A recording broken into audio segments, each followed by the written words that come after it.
Bonjour à tous, alors aujourd'hui je vous propose de débuter le calcul intégral avec 8 exemples. Je vais vous rappeler dès le début comment on fait, qu'est-ce que c'est qu'une intégrale de A à B, et en quoi les primitives vont nous être très très importantes pour faire ces calculs. Voilà. Donc on commence tout de suite par le cours, qu'est-ce que c'est qu'une intégrale, et surtout ici, quelle va être la méthode qui va me permettre de les calculer.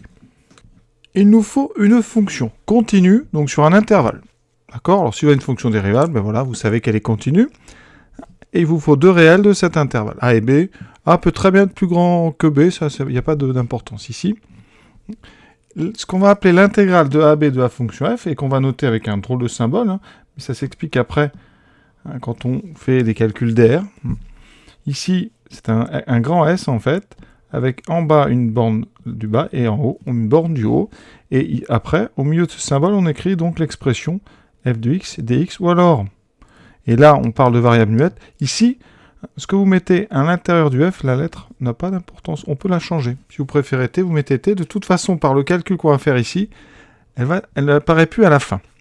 Pour faire ce calcul, il faut trouver obligatoirement une primitive de f, n'importe laquelle. Vous savez, quand on en a une, on les a toutes, parce qu'il suffit d'ajouter des constantes. Et bien ici, vous en prenez une parmi toutes celles qui existent. Ça n'aura pas d'influence sur le résultat final. Ça se démontre assez facilement. Et une fois que vous avez cette primitive, vous allez calculer une soustraction toute bête. Vous allez prendre l'image de B par cette primitive, moins l'image de A. Toujours dans cet ordre. La borne du haut, moins la borne du bas. Et c'est tout. Alors je vais vous donner un petit exemple, et après on fera les 8 que j'ai donnés tout à l'heure. Et pour ça, je vais prendre l'intégrale la plus simple, on va dire, la plus vraiment basique, emblématique, l'intégrale de 0,1 de x, x dx. J'ai mis x, j'aurais pu mettre l'intégrale de 0,1 de t dt, ça n'a pas d'importance. D'accord? Ça vraiment, il faut tout de suite se mettre ça dans la tête. Vous allez voir ici, donc je vais faire le calcul. Il vous faut une primitive de x. Alors je vais prendre la première qui me vient à l'esprit, c'est 1 demi de x carré. Vous voyez, quand je dérive 1 demi de x carré, je tombe bien sur x, donc 1 demi de x carré, c'est une primitive de x. Ici, comme je vous ai dit, on écrit les deux bornes pour ne pas les oublier, mais maintenant on a décroché. Et donc, quand on a décroché, ça veut dire qu'on va prendre d'abord la valeur de notre primitive sur la borne du haut, donc ici on prend la valeur en 1, moins la valeur en 0. Vous voyez, c'est tout simple. On calcule, il vous reste ici, donc 1 demi, moins 0, donc il reste, vous voyez, 1 demi. On vient de calculer une intégrale. Quand vous intégrez cette même fonction x entre 1 et 2, ici, pareil, vous prenez, donc, je vous ai dit la primitive la plus simple, on remplace, ça fait d'abord par 2, donc 4 sur 2, ça fait 2, moins, on remplace par 1, 1 demi, on trouve 3 demi. D'accord? Et si vous intégrez entre 2 et 3, vous obtiendrez la même primitive ici. Par contre, vous allez remplacer d'abord par 3, donc vous aurez 3 au carré, 9 demi, moins, donc on remplace par 2, ça fait 4 demi.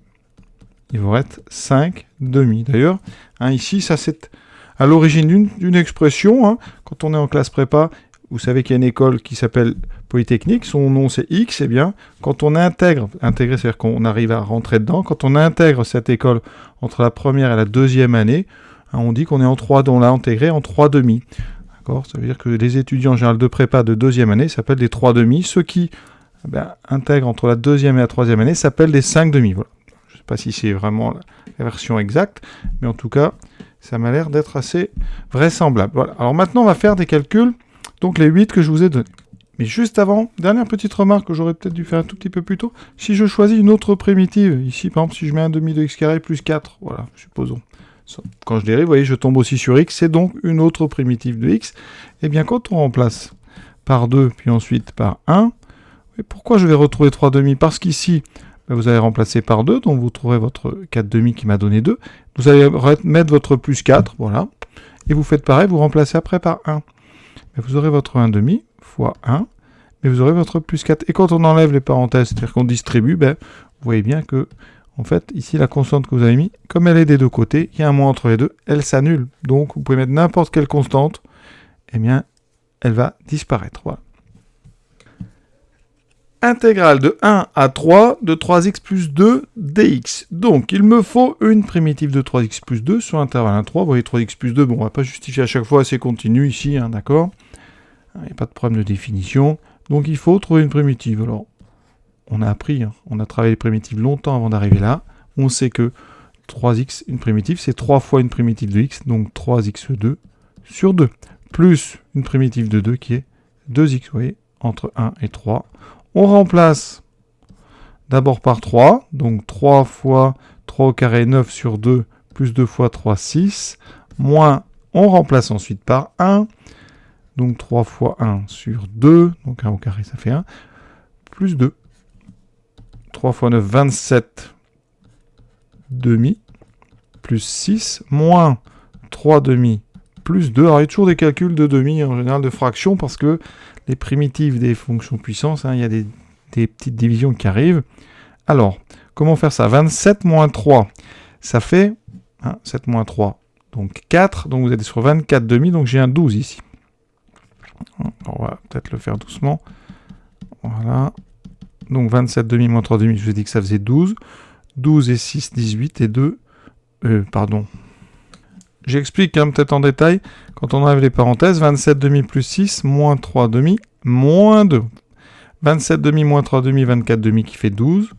Plus 6 moins 2, ça fait 18 moins 2, ça fait 16. Alors il faut savoir que vous pourrez toujours vérifier vos calculs d'intégrale à la machine. Tout de suite, je vous montre sur les calculatrices, donc Casio et Texas.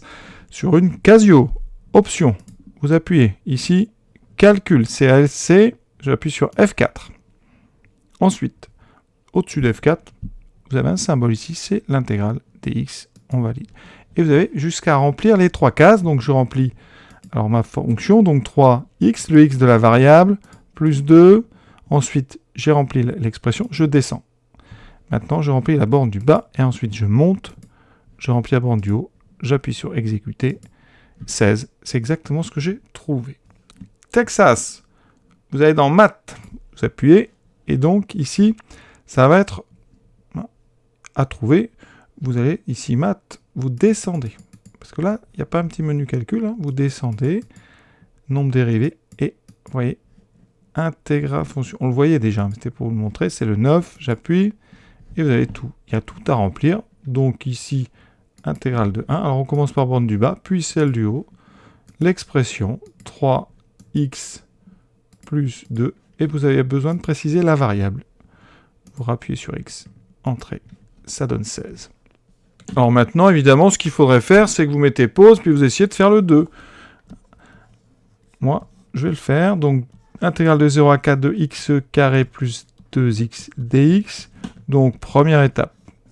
On cherche une primitive. Celle-là, vous les connaissez. Primitive de x2, c'est du cours 1 tiers de x3. Plus une primitive de 2x, qui est 2 fois une primitive de x, donc 2 fois x2 sur 2, et on trouve x2, effectivement. 2x, c'est la dérivée de x2.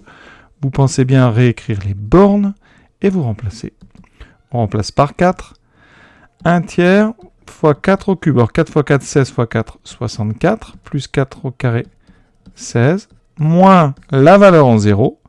Donc là, ça fait 0 plus 0. Et vous avez juste ça. On trouve, vous voyez, 64 sur 3, plus 16, moins 0, donc on va mettre 16 sur 3, ça fait 48 tiers, 64 et 48, 112 tiers. On vérifie à la machine, j'avais fait ça avant, 112 tiers, donc on est bon. 3 et 4, alors là, c'est deux intégrales de fonctions de référence. Toujours commencer par les choses comme ça. Donc, primitive d'exponentielle, vous en connaissez une, alors là, c'est elle-même. Puisqu'elle est sa propre dérivée, on peut considérer qu'elle est elle-même une de ces primitives. Voilà, donc ici, ça sera exponentielle entre 0 et 1. Et donc, ça fera exponentielle 1 moins exponentielle 0. Je vous rappelle, exponentielle 1, c'est ce fameux nombre E, à peu près 2,718, moins exponentielle 0, qui vaut 1. On fait la deuxième, et après, on vérifiera les deux à la calculatrice. Alors, intégrale de 1 à 2 de 1 sur x dx. Alors, qu'est-ce qui en dérivant peut donner 1 sur x? Vous réfléchissez. Eh bien, c'est le chapitre précédent, le chapitre du logarithme. La fonction, justement, logarithme sur 0 plus l'infini. C'est une primitive de 1 sur x. On est bien sur 1 sur 0 plus l'infini, donc c'est bon. entre 1 et 2. Ça donne donc ln de 2 moins ln de 1. Vous voyez, je n'ai pas mis les parenthèses ici quand les expressions sont très courtes. On ne les met pas, on met juste la soustraction. ln de 1, vous savez normalement que ça fait 0, donc il reste ln de 2. À la calculatrice, j'ai été vérifié, vous voyez. Pour la première, 1,718, donc c'est bien E moins 1 à peu près, et pour l'autre, c'est ln de 2, qui vaut à peu près 0,69. Cinquième, avec de l'exponentielle, mais à l'intérieur, on a du 4x plus 1. Alors il va me falloir une primitive. Alors je vous rappelle qu'exponentielle 4x plus 1, quand on le dérive, vous avez ici E2U, donc il faut dériver 4x plus 1, ça fait 4 fois exponentielle 4x plus 1. Donc si vous cherchez une primitive, eh bien il va falloir travailler un petit peu, regardez. Ce qu'on va faire, moi ce qui m'intéresserait, en tout cas ce qui m'aurait arrangé, c'est d'avoir sous le symbole directement une dérivée, c'est-à-dire le 4. J'aurais bien aimé finalement avoir 4 fois exponentielle 4x plus 1. Ça aurait été pratique. Comme ça, j'aurais tout de suite pu dire que la primitive la plus simple, ça aurait été exponentielle 4x plus 1. Voilà. Le problème, c'est que j'ai pas 4 fois ça. J'ai pas le 4. Donc, eh bien, quand on a ça, on écrit la bonne dérivée, on compense, j'ai mis un 4 en trop, je l'enlève. Et donc, la primitive que je peux en déduire, c'est 1 quart fois la primitive que j'avais trouvée. Donc ici, 1 quart fois ça. Oui, c'est très simple. Donc, ce 4 qui apparaît en dérivant en coefficient en haut, il va apparaître en bas quand on va chercher des primitives. On est entre moins 1 et 1. Donc après, on remplace. Ça fera 1 quart d'exponentielle. Donc, on remplace d'abord par celle du haut, très important. 4 et 1, 5. Moins 1 quart exponentielle. Et je remplace x par moins 1. Moins 4 plus 1, moins 3. Voilà. Alors ça, on peut l'écrire 1 quart fois, par exemple, exponentielle 5 moins exponentielle moins 3, qu'on peut écrire comme ceci. Après, c'est à vous de voir comment vous présenterez les résultats. À la calculatrice, je viens de le faire, vous voyez, et je compare avec donc 1 quart d'exponentielle 5 moins exponentielle moins 3, vous voyez qu'on trouve les mêmes. On est bon. Sixième. Alors là, ça, c'est des primitives vraiment, on va dire, de fin d'année, parce qu'il faut avoir fait le logarithme absolument. Ici, les primitives de ce type, ça vient de fonctions, on a dérivé un logarithme. Alors ici, qu'est-ce qui peut donner en dérivant du 1 sur x plus 1? Alors quand vous dérivez ln de x, donc sur r plus étoile, il faut x positif, quand on dérive, ça fait 1 sur x. D'accord? Et on est sur 0 plus l'infini. Qu'est-ce que ça donne si on met ln de x plus 1? Eh bien, quand on dérive ln de x plus 1, c'est du ln de u. Ln de u, vous savez que ça donne u' sur u. Donc là, si je dérive ln de x plus 1, on a vu ça quand on s'est entraîné sur les primitifs, ça fait 1 sur x plus 1. Et ça, c'est valable pour x plus 1 positif, donc de moins 1 à plus l'infini. Donc c'est valable dans notre intervalle ici. Donc la primitive que je peux vous proposer, c'est ln de x plus 1 entre 0 et e moins 1. Donc on remplace d'abord par e moins 1, donc ln de e moins 1 plus 1. Le moins 1 n'est pas dans l'exposant ici. Moins ln en 0, donc ln de 1. ln de 1 fait 0, il me reste ici ln de e moins 0 et ln de e, ça vaut 1. Et on trouve 1. Alors on va vérifier ça à la machine. Alors on va changer un petit peu Texas, vous avez donc maths, vous appuyez sur 9 directement, et vous n'avez plus qu'à remplir, donc 0. Ensuite, e moins 1, ça, eh bien, vous allez faire seconde, donc exponentielle, il est là. Vous le voulez en 1, donc vous mettez un 1. Ensuite, moins 1. Vous rentrez pour rentrer la formule 1. Alors, si vous voulez mettre une belle fraction, vous pouvez, ici, vous avez une fraction, voilà, 1 divisé par, donc, x plus 1. Voilà, magnifique. Et on met x. Et normalement, si tout va bien, ça fait 1. Super. On peut continuer. Allez, il en reste 2. Soyez courageux. Ici, on a une primitive intéressante parce que ça nous permet d'illustrer la formule ln de u' égale u' sur u, qu'on peut appliquer quand u est dérivable et u strictement positif. Donc ici, quand on a un quotient comme ça, il faut trouver une primitive, c'est bien de regarder ce qu'on a dessous et de l'appeler u. Alors dessous, c'est donc mon exponentielle x plus 1. Déjà, vous pouvez remarquer, c'est positif strictement. Sur 0, 1. Vous le dérivez comme ça, de tête, vous n'êtes pas obligé d'écrire, là je l'écris pour que vous le voyez, e de x. Qu'est-ce qu'on a devant nous? Ça veut dire que e de x sur e de x plus 1, c'est donc une forme u' de x sur u de x. Et c'est donc, si u est positif, ce qu'on a là, une dérivée de ln de u. Et donc, la primitive que je peux vous donner directement, c'est ln de u de x plus 1. Et vous pouvez le dériver, hein. Il n'y a aucun souci, c'est un ln de u, et vous aurez u' sur u. Donc on a quasiment terminé, il reste à remplacer x par 1, puis par 0. Ce qui me donne ln de e1 plus 1, moins ln de e0 plus 1. Donc ln de e plus 1, moins ln de... Alors e0, ça fait 1, donc ln de 2. Alors on peut modifier ça un petit peu, propriété du logarithme. La différence de deux logarithmes, c'est le logarithme du quotient. Donc ça fait ln de e plus 1 sur 2. Tout de suite, on vérifie ça à la calculatrice. Je vais le faire devant vous, hein, pour montrer que c'est faisable facilement. Donc on a dit maths, j'appuie sur 9, je remplis, de 0, ensuite à 1. Là j'ai un quotient, donc je vais le mettre sous la belle forme. Autant utiliser les calculatrices avec leur bonne fonctionnalité, voilà. Ensuite, e de x. Je descends, quand on est dans l'exponentielle, il faut descendre, voilà, plus 1. On indique la variable d'intégration.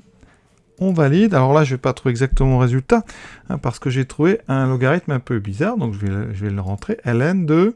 Alors moi, j'ai trouvé ln de e. Alors e, vous êtes obligé de mettre e1, voilà. Ensuite, je crois que c'était plus 1, divisé par 2. Je sors, je ferme ma parenthèse, je valide. Et voilà, parfait, vous voyez, on a la même chose, donc on peut continuer. Et dernière intégrale, enfin, une intégrale avec de fonctions donc trigonométriques, donc sinus. Là, je commence doucement, hein, c'est vraiment pour vous montrer un petit peu tout l'étendue de ce qu'il va falloir faire, et ça va se compliquer un petit peu, mais déjà, si vous avez compris tout ça, on est vraiment bien là. Alors, vous savez qu'une dérivée, une fonction qui en se dérivant donne sinus, ben, il y en a plein, il y en a une infinité, mais il y en a une que vous connaissez vraiment par cœur, c'est moins cosinus. Alors pourquoi je dis moins? Parce que quand on dérive cosinus, hein, on trouve moins sinus. Donc si vous voulez une primitive de sinus, eh bien, ça sera moins cosinus, d'accord? Donc faites bien attention. Moins cosinus x, donc entre 0 et pi. Voilà, ça c'est une primitive, il y en a d'autres, vous pouvez rajouter une constante, mais là ça n'a aucun intérêt. On remplace tranquillement par pi, donc moins cosinus pi, moins cosinus 0. On fait très attention, il y a un moins de la formule et le moins de votre primitive. Il nous reste à calculer deux petites valeurs de cosinus. Donc pour ça, je vais vous rappeler, un cosinus, ça se lit donc sur l'abscisse d'un cercle trigonométrique. 0 est ici, là c'est les x, pi est là, donc cosinus pi, c'est le point le plus à gauche, donc c'est moins 1. Et cosinus 0, c'est le point le plus à droite, c'est donc 1. Et vous voyez que ça fait moins 1, 1, plus 1, ça donne 2. Il reste donc à vérifier ça rapidement à la calculatrice. Ici, je l'ai fait, hein, pour vous, ça fait bien 2. Voilà, cette vidéo donc est terminée. Je vous souhaite une bonne fin de journée à tous. Et si vous êtes comme moi confiné, eh bien bon courage, prenez soin de vous et à très bientôt.